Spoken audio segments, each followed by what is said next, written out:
তো যখন আসলে যুবকদেরকে নিয়ে কথা বলতে চাই বলি, কারণ আমি ইয়াং, আমি আমার ভাই ব্রাদার নিয়ে কথা বলবো, খুব স্বাভাবিক।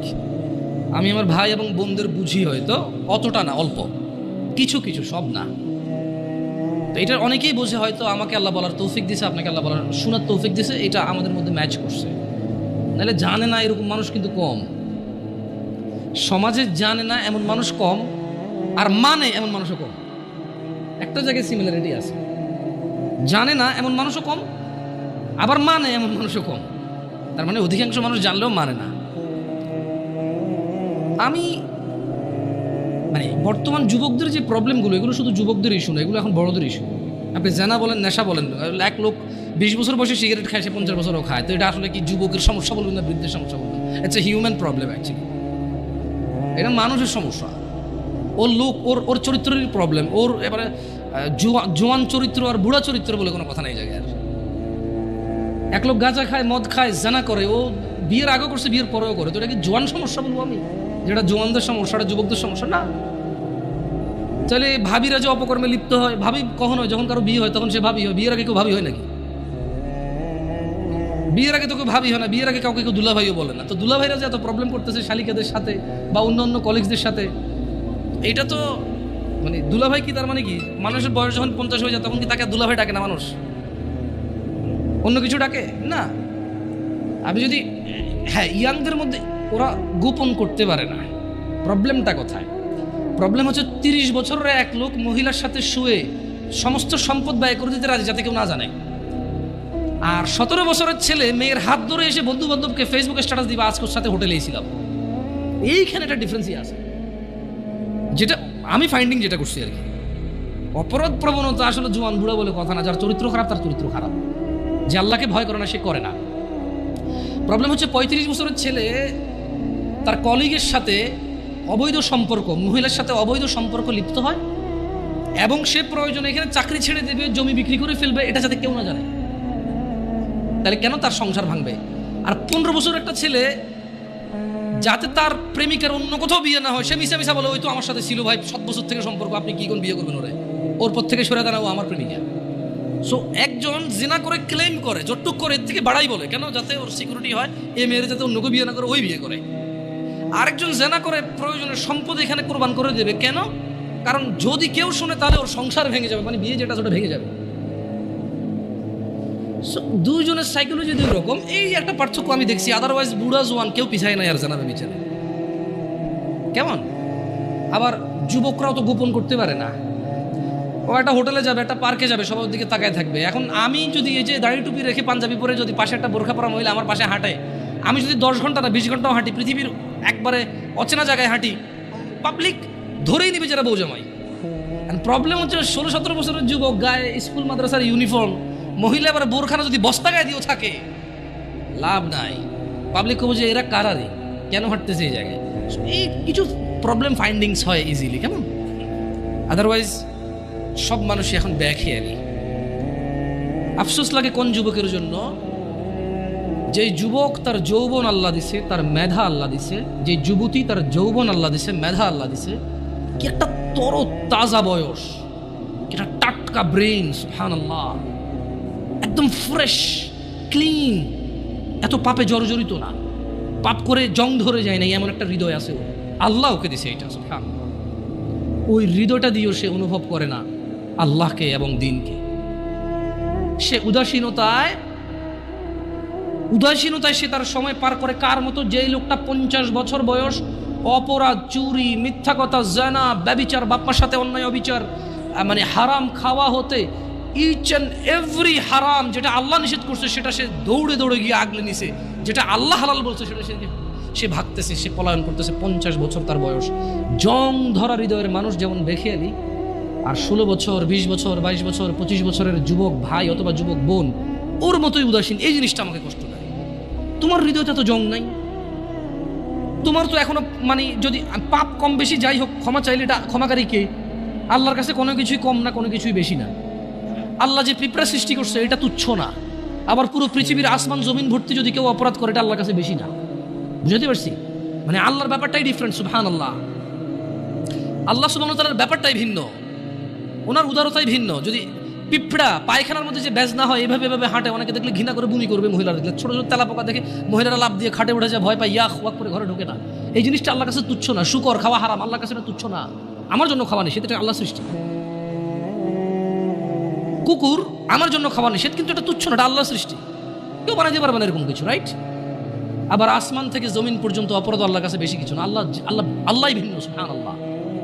ওনাকে ওনার ইউনিকনেস, ওনার প্রত্যেকটা জিনিসে ওনার সমতুল্য সমকক্ষ কেউ নেই, কিছু নাই, উদাহরণ উদ্ধৃতি নেই ওনার ব্যাপারে। আমরা কাউকে উদাহরণ দিব, উদ্ধৃতি দিব এরকম নেই। উনি একক, অদ্বিতীয়, উনি সো ইউনিক, সুবহানাল্লাহ।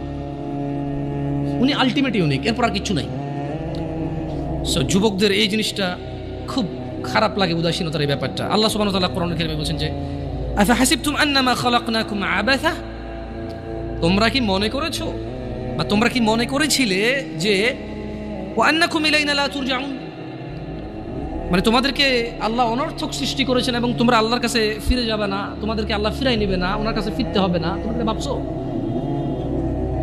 মানে 20 বছর বয়স, তোমার ঘুম আসলে ঘুম আসে, 2 দিন জেগে থাকতে চাইলে জেগে থাকতে পারো, হ্যাঁ, বল করতে পারো, ক্রিকেট খেলার সময় বল করতে পারো 60 কিলোমিটার বেগে, ফুটবলে কিক দিলে যে গোলকিপারে ধরে ওর হাত লাল হয়ে যায়, গরম হয়ে যায় তোমার কিকের পাওয়ারে, হ্যাঁ, তুমি এক দৌড় দিয়ে বুলেটের গতিতে যায় হুন্ডার কাছে রেস দিতে পারো, সাইকেলের আগে দৌড়াইতে পারো, হ্যাঁ, আস্তে করে লুকিয়ে থাকা জাম্প দিয়ে যায় বিড়াল ধরতে পারো, পাখি ধরতে পারো, হ্যাঁ, রাতের 2টা বাজে কাউরে ভয় পাও না, প্রেমিকার ঘরের সামনে যায় শার্ট খুলা তুই বাইরে বিড়ালে ব্লেড দিয়ে হাত কেটে এলাম, এগুলো বলতে পারো, চ্যালেঞ্জ দিতে পারো। তুমি একটা কিছু না, হ্যাঁ, তুমি একটা কিছু। মহিলা মেয়ে বয়স 15, 16, 18, 20, 22 বছর পর্যন্ত এত কিছু করে না। এই 14 থেকে 18 ভিতরে বাপকে বলতেছে যে তুমি লাগবে না, আমার ও আছে, ও হলেই চলবে। কত মানুষ গরিব আছে না, কি হয়েছে, নানা ধরনের উদাহরণ উদ্ধৃতি, মন যা চায় তা বলতে পারে। কেন এখনো জোয়ান যুবতী কোনো বিপদ চোখে দেখে নাই, যুবক যুবতী এখনো অভাব দরিদ্রতা চোখে দেখে নাই, বাপের ঘাড়ের উপরে খায়, যা খুশি তা করে, যেদিকে খুশি সেদিকে যায়, যা খুশি তা বলে। আল্লাহ বলছে যে আফা হাসিবতুম আন্নামা খালাকনাকুম আবাসা, তুমি যা খুশি তা করো, আমি তোমাকে তৌফিক দিছি, তাই বলে কি তুমি মনে করো আমি তোমাকে অনর্থক এমনি এমনি সৃষ্টি করছি? ওয়া আন্নাকুম ইলাইনা লা তুরজাউন, আর তোমাদেরকে কি আমি আল্লাহর কাছে ফিরে আনবো না আমি, এরকম ভাবো তোমরা? ইকতারাবা লিন-নাস হিসাবুহুম ওয়া হুম ফি গাফলাতিন মুরিদুন, মানুষের হিসেব নিকেশ নেই। প্রবলেমটা কোথায়? প্রবলেম হচ্ছে আমাদের বিবেক বুদ্ধি কোন জায়গায় নামছে। আমরা অসুস্থ মানুষের ব্যাপারে বলি, দিব্যি বলি, না রে প্রচুর অসুস্থ বা ইদানিং আর সুস্থ হয় না, এগুলো মারা যাবে। মানে আমাদের কাছে মনে হয়েছে মানুষ অসুস্থ হইলে মরে, আমরা কনফার্ম হয়ে গেছি মানুষ বুড়ো হইলে মরে, আমরা কনফার্ম হয়েছি মানুষ অ্যাক্সিডেন্ট হইলে মরে, আমরা কনফার্ম হয়েছি মানুষ অসুস্থ হইলে মরে, আমরা কনফার্ম হয়েছি মানুষ ক্রিটিক্যাল সিচুয়েশনে মরে। এমনি এমনি যে মরে যেতে পারি এটা আমরা মানে ইমানে রাখি না। এটা আমাদের কাছে মনে হয় যে মৃত্যুর একটা সিস্টেম আছে, মানে এটা আমি হব, জোয়ান হব, বুড়া হব, চুল দাড়ি পাকবে, তারপরে মরবো, আমি যে এনি টাইম মরে যেতে পারি। এটা আপনি দেখেন আমাদের মধ্যে যারা আমরা জোয়ান আছি, আমরা কিন্তু কেউ বলি না হ্যারি ভাই যে কোনো সময় মারা যেতে পারি রে।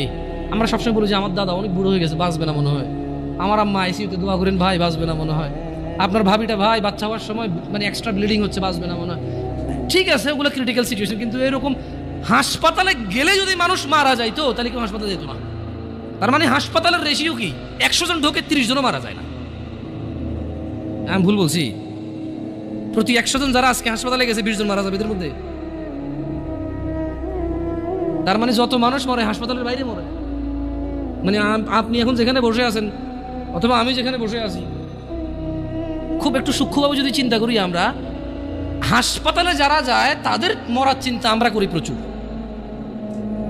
অথচ হাসপাতালে 5% মানুষও মরে না। একজন ডাক্তার 1 মিনিটের রুগী দেখে, আমি চিনি লাকসাম উপজেলার, নাম বললাম না, তার শিশু ডাক্তার, আমার ছোট ভাইকে দেখাইতে নিয়ে গেছি, 112 নম্বর সিরিয়াল চলতেছে, আমার বললাম আসছে কবে, কয় আসো, এখন এসার আগে 111 জন দেখে ফেলছে, আমরা 12তম ঢুকছি।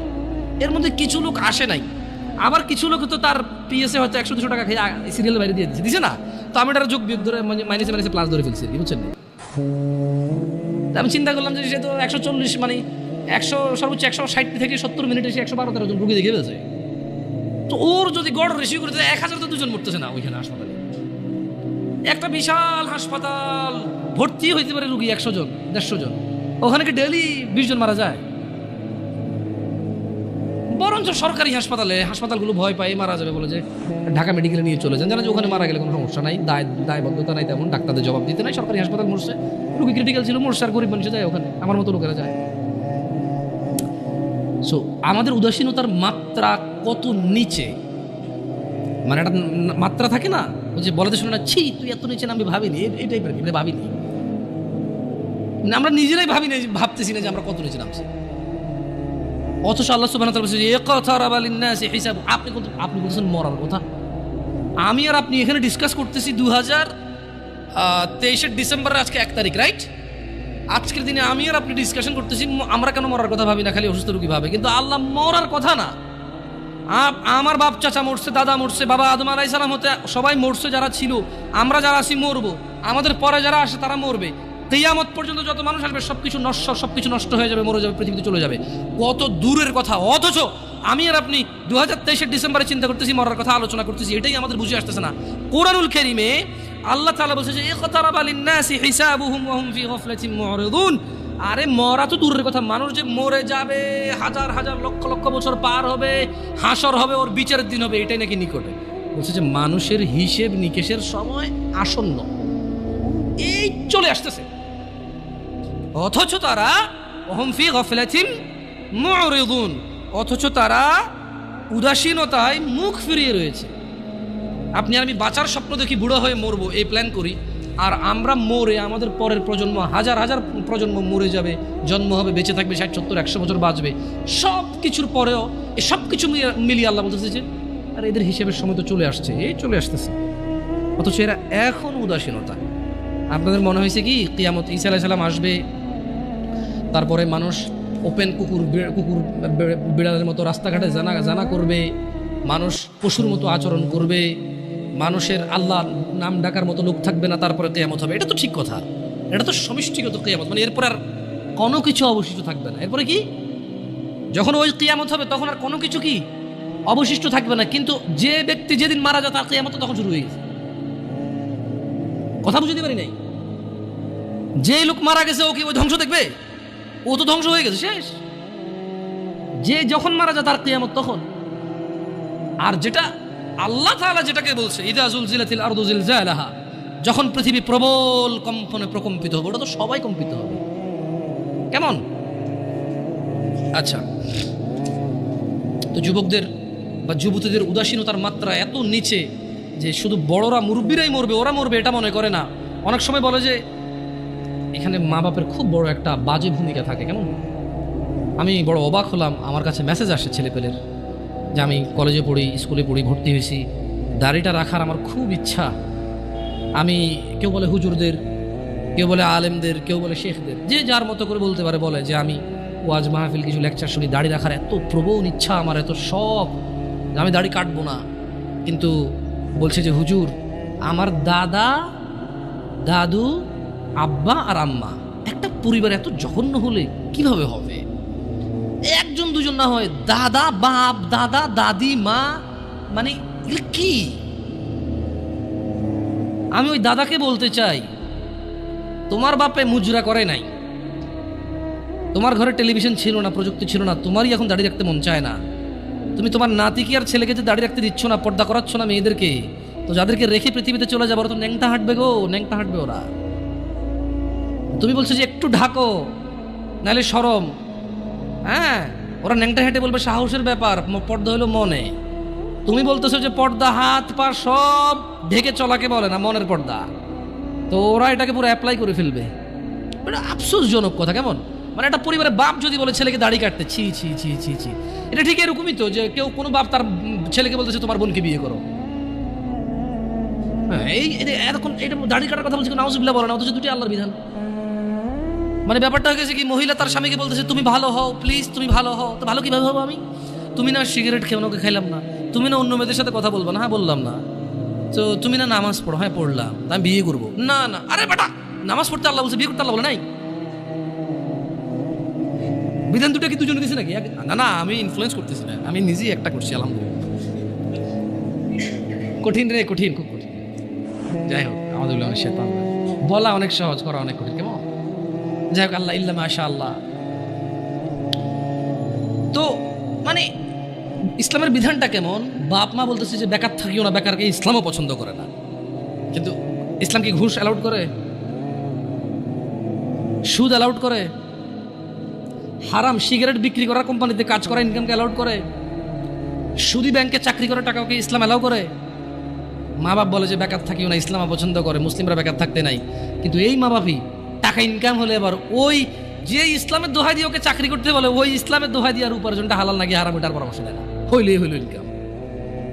আপনি আরেকটা বিয়ে করবেন এটা তো অনেক দূরের কথা, আপনি ঘুষ খান, সুদ খান, ডাকাতি করেন, টেন্ডারবাজি করেন, চাঁদাবাজি করেন, দুর্নীতি করেন, আপনার বউ কিচ্ছু বলবে না আপনাকে খারাপ। খালি অপরাধের মধ্যে একটা অন্য মহিলার সাথে কথা বলেন, তারপরে দেখেন আপনার অপরাধ কি। আপনি ঘুষ খান, জুয়া খেলেন, মানে আপনি না, নেশাটাকে ওরা অপরাধ হিসাবে রাখে, কারণ নেশা খায় ঘুষাঘুষি লাগে যায় তো প্রবলেম, আবার টাকা নষ্ট হয় তো, বুঝেন নাই? মহিলা বড় ভিন্ন জিনিস। সুবহানাল্লাহ। আমি মহিলাদের চরিত্রে হতবাক হই, আমি মহিলাদের চরিত্রে হতবাক হই, নির্বাক হই। কিভাবে? যে ও ঘুষ, দুর্নীতি, চাঁদাবাজি, টেন্ডারবাজি, মিথ্যা কথা, মারামারি কোনো কিছুকে স্বামীর বদনাম মনে করে না। অপরাধের মধ্যে নেশাটা করলে এবং অন্য মহিলার সাথে কথা বললে এই তার আর সহ্য হয় না, কারণ এটা তার রিলেটেড। নেশা করলে তার হক নষ্ট হয়, অন্য মহিলার সাথে কথা বললে সে মনে করে তার হক নষ্ট হয়। আরে আপনি বলতেছেন অন্য মহিলা, আপনি আরেক বিয়ে করবেন বললে সে মনে করে তার হক কমে যাচ্ছে। আমি একবার একজনকে বললাম, আমাকে বললো যে না না আমি আবার মহিলাদের সাথে কথা বলি না, এটা আপনারা চেক করি না, আমরা ফেসবুকে মেসেজ দিয়ে চেক করি, আমি রিপ্লাইও দিই না। প্রশ্ন পড়ি, প্রশ্ন যেটা খুব ক্রিটিক্যাল মনে হয় রিপ্লাই করি, তাও লিখে। কথা বলবো ভয়েস মেসেজ এগুলো অ্যালাউড করি না, কেমন? আমার কথা লিখে যান, উত্তর পারলে দিব, না ইগনোর করে দিছি, শেষ। তো বলছে যে আচ্ছা হুজুর, আমার স্বামী আরেক বিবাহ করবে, তো আচ্ছা এরকম কমপ্লেন কি 60 বছরের মহিলা দেয়, 40 বছরের মহিলা দেয়? এই জোয়ান মহিলা, জোয়ান পুরুষদেরই ঘটনা।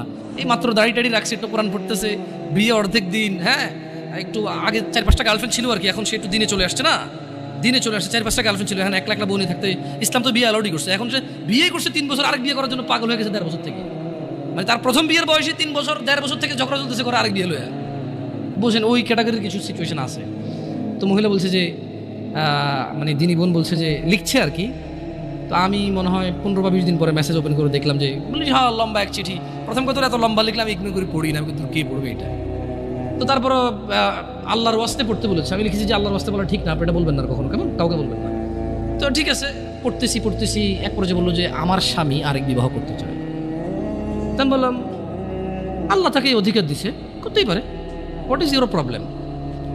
তো সে রিপ্লাই দিল যে না হুজুর, ব্যাপার হচ্ছে আমি এখন একা, আমারই হক ঠিকভাবে আদায় করতে পারে না, সে যদি আরেক বিবাহ করে তাহলে আমার হক কি কমে যাবে না? আমি বললাম কিভাবে? বলো যে ইসলাম তো ইনসাফ হিসেবে বলছে এই বউর কাছে যা থাকবে এই বউর কাছে তা থাকবে, তাহলে আমারটা ভাগ হয়ে অর্ধেক হয়ে গেল না, কমে গেল না? আমি বললাম তাহলে আপনার ভাই বোন কয়জন? 3-4 জন। আমি বললাম তো আপনার আব্বা যখন প্রথম ছেলে হয়েছে, ওই ছেলে তো বড় ছিল, আব্বা আরেকটা পোলা হওয়া মানে আমার জমিতে ভাগ হওয়া, খবরদার। সিম্পল কথা না? স্বামী যখন 2 বিয়ে করে বউর হক ভাগ হয়ে যায়, অর্ধেক হয়ে যায়, এটা জুলুম। তাহলে কোনো মা বাপের উচিত না একটার বেশি সন্তান নেওয়া, কারণ যত সন্তান তত ভাগ। যে যারা এগুলো মানে ইয়াংদের মধ্যে প্রবলেমগুলো বেশি আছে, তাহলে তো দিনী বোন তখন তো চিন্তা করা উচিত যে আমি তো পৃথিবীতে আসতে পারতাম না, আমার মা বাপ যদি চিন্তা করতো বাচ্চা একটা হয়েছে আরেকটা হলে ভাগ হয়ে যাবে জমি, তো আমারই দুনিয়াতে আসার কোনো কায়দাই ছিল না, ঠিক না? তা আসলে কেউ কারো হক কমাইতে পারে না, বাড়াইতে পারে না। যার জন্য আল্লাহ যা বরাদ্দ করেছে তার উপরে কি করতে হবে? এই থাকতে হবে। উদাসীনতা থাকা যাবে না। যুবকদের উদাসীনতার মধ্যে ছেলেদের প্রবণতা। আচ্ছা মহিলাদের কথা বললাম, পরে আবার আমি দেখছি কিছু ইউটিউব চ্যানেলে যাওয়ার পরে মহিলারা পুরো খেপে যায়, বলে উনি একতরফা কথা বলছে। গার্মেন্টস কর্মীদেরকে নিয়ে ছেলেদের খুব বাজে মন্তব্য থাকে, বিশেষ করে তারা রিয়েলিটি জানেও না, তাদের অবজারভেশন ঠিক আছে। প্রশ্ন, আমি মুফতি না, কোনো প্রশ্ন উত্তর নাই দেখায়। আচ্ছা আপনারা জাজ করবেন, এটা আমি আপনাদের অনুরোধ করবো। আপনারা নাহলে ধ্বংস হয়ে যাবেন, আপনাদের উপায় থাকবে না। নাইলে খবরদার যাকে তাকে প্রশ্ন করবেন না। আমি যাকে তাকে মধ্যে পড়ি, মনে করো না যেই সেই, আমি যেই সেই, টুকটা দুটা কথা বলতে পারি, আলহামদুলিল্লাহ, আল্লাহ এতে বরকত দান করুন। ডাক্তার নির্বাচনের ক্ষেত্রে কিন্তু 5-7 জনকে জিজ্ঞেস করেন কোন ডাক্তারটা ভালো হবে, মেডিসিন নাকি ডেন্টাল নাকি ওই যে কিডনি নাকি অর্থোপেডিক্স, হোয়াট এভার। সো মুসলিমদের উচিত প্রশ্ন যখন তার কোন ক্যাটাগরির প্রশ্ন, এই ক্যাটাগরির প্রশ্নের জন্য কোন আলেমটা ভালো হবে, এভারেজ অ্যান্সার নিয়ে তালাকের প্রশ্ন যাকে তাকে জিজ্ঞেস করি না, এটা আমি অনুরোধ করবো। আচ্ছা সবাইকে জিজ্ঞেস করেন, আমাকে জিজ্ঞেস করি না, আমি খুব খুব ক্রিটিক্যাল এইসব অ্যান্সার, সো টাফ, কারণ খুব জিম্মেদারি। বিশেষ করে তালাক এত বাজেভাবে হয় এই দেশে। তালাক দিয়েছে 3বার বলছে, এখন কি 3বার বলছে যে 3বার হয়েছে নাকি হয় নাই, এটা কনফিউজ থাকা অবস্থায় বউরে নিয়ে আসে, আরেকবার তালাক দিয়ে দিচ্ছে, এরপরে আনতে পারবে কিনা এটা হলো প্রশ্ন। সো ক্রিটিক্যাল, মানে 3বার তালাক দিয়েছে, বউ জামাই আলাদা হয়ে গেছে, এখন পোলা পাইনে কান্দে, বাড়িওয়ালা মিলা গ্রামে মিলাই দিয়েছে, এরপরে এখন আবার তালাক হয়েছে, এখন আগের বারে যে আসছে ওটা ঠিক আছে কিনা এটা নিয়ে প্রশ্ন। এখন তো তালাক তারা কনফার্ম হয়ে গেছে, বুঝতেছে আর কি তারা, কিন্তু প্রশ্ন হলো যে হুজুর তাহলে আগে যে নিয়ে আসছিলেন ওটা কি গুণ হয়েছে?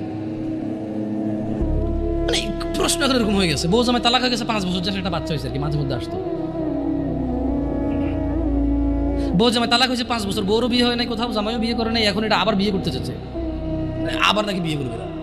তো তুই বিয়ে করবি কেন আবার? তো বিয়ে থাকার কথা, যদি বিয়ে না থাকে তাহলে তো আর করার সুযোগ নেই। যদি আবার বিয়ে করা যায় তালাক দিয়ে, তাহলে তালাকের মূল্যটা হইল, আমি তালাক দিয়ে দিছি পার্মানেন্ট, তালাকে বাইন হয়ে গেছে খালাস, এখন আমি আবার বিয়ে করতে পারবো, তাহলে ওই বাইনের ভ্যালু কি? তাহলে ব্যাপারটা হলো যে বউ বললো যে তুই তোর ঘর করবো না, আমি গেলাম। এরপরে একদিন মনে হচ্ছে না তোর ঘর করা দরকার, করে আইলো। জামাই করলো যে তুই আমার ঘর থেকে বেরো, তোর আমি রাখবো না, গেলো। এরপর আবার মনে হয়েছে যে না আসা দরকার, আসলো, এরকম হয়ে গেল ব্যাপার। তো তালাকে বাইনের তোর কোন তাহলে ভ্যালু থাকবে না, রাইট? কোয়েশ্চেন যাকে তাকে করবেন না, কেমন? যুবক ছেলেদের যেটা প্রবলেম বলতে চাচ্ছিলাম, মেয়েদের তো এটা বললাম, কেমন বিয়ের ক্ষেত্রে ওরা মানে আরো অনেকগুলো আছে, বললাম না, যেমন মেয়েদের বেশ কিছু প্রবলেম বলছি। জামাই সুদ খাক, ঘুষ খাক, মিশা কথা, টেন্ডারবাজি, চাঁদাবাজি, রাজনীতি কিন্তু ভালোভাবে কেউ দেখে না, আমিও দেখি না, সরি, তো রেকর্ডিংগুলো কিছু করার নাই, আমি পার্সোনালি এখন ভালোভাবে দেখি না। কেমন ওই যে আমাদের এলাকাতে ধরেন কুমিল্লার অঞ্চল, তো ছোটবেলায় যদি এসব জিনিস প্রমোট করাই উচিত না, আমি আমার অভ্যাস নেই এগুলো বলা, তারপর একটু এই রাজনীতি নিয়ে আসছে, তো আপনি যেখানে যাবেন ওই বিষয়টি কথা বললে আপনাকে ওই জায়গায় যাইতে হবে, কিছু করার নাই। ওই হারুন কিসিঞ্জার একজন ভদ্রলোক ছিল ছোটবেলায়, খুব কৌতুক এগুলো ক্যাসেট প্লে করতো মানুষ, তো ও গান গাচ্ছিল যে কাজে কামে মন বসে না, করি রাজনীতি, এই নীতিতে কত মানুষ হয়েছে কোটিপতি। তো কামে কাজে যাদের মন বসে না, কোটিপতি, তারাও রাজনীতি করে, এটা তার গান, এটা সত্য মিথ্যা আমি জানি না, সে গাইছে। এমন তো ছেলেদের একটা বিশাল বড় প্রবলেম হচ্ছে কি, দায়িত্বহীনতা,